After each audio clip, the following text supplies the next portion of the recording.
California Coalition for Reproductive Freedom is the best reproductive rights coalition in the country. It has existed now for over 30 years.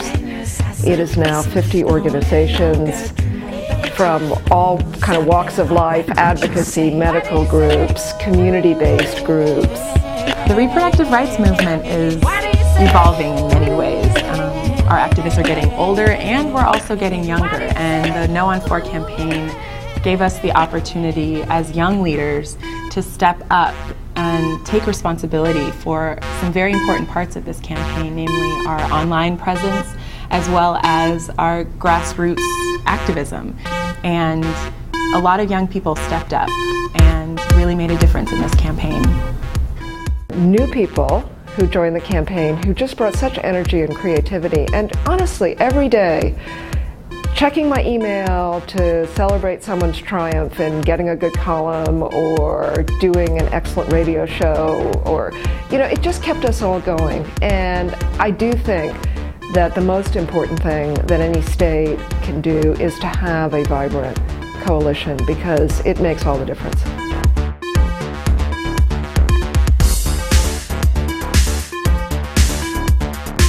Across the state, we talked to over 120,000 voters. In the Bay Area alone, it was more than 30,000. We got the editorial board endorsements of over 60 newspapers across the state and had over 50 speaking engagements in the Bay Area in just 3 months. So with 2 staff people at the ACLU and 2 at Planned Parenthood Golden Gate, we were able to accomplish quite a bit. We had a diverse and inspiring group of volunteers coming out. Teachers and pediatricians, college students, teens and their parents. We had high school students come to our phone banks and carry signs in their own communities promoting our campaign. I was really inspired this year by the level of activism I saw on college campuses. Students were running their own phone banks on campus and planning huge rallies with hundreds of students. They were getting op-eds placed in their college papers and getting their editorial boards to endorse the No on 4 position.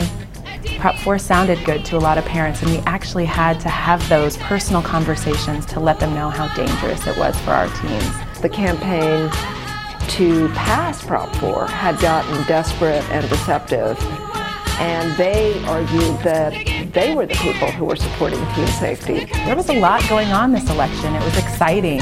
People were engaged by a number of different campaigns, and so for us to really put our name out there and have folks remember, hey, there's an attack on choice and it puts our teens in danger, was difficult, but we did it. We've definitely seen our volunteer base grow over the last 3 campaigns, and that was really inspiring, especially this year, because there was a lot on the ballot, a lot of progressive issues. California had the highest teen pregnancy rate in the country when we were doing the lawsuit about parental consent for abortion.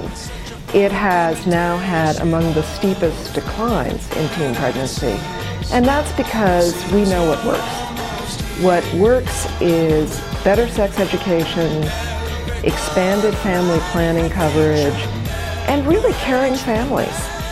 The world we want really encompasses a vision where everyone can live in families that nourish them and their children, and where the society respects and supports those families, even if they don't match some right-wing fantasy of what a family should look like. When Wednesday dawned, this had been a very good night for reproductive rights. We don't have a lot of money, and we didn't have a lot of staff, but we were able to accomplish a lot. The little campaign that could became the little campaign that did. The defeat of marriage equality means that our work is incomplete, and our coalition is looking forward to working with the LGBT community to reverse that defeat and to make progress.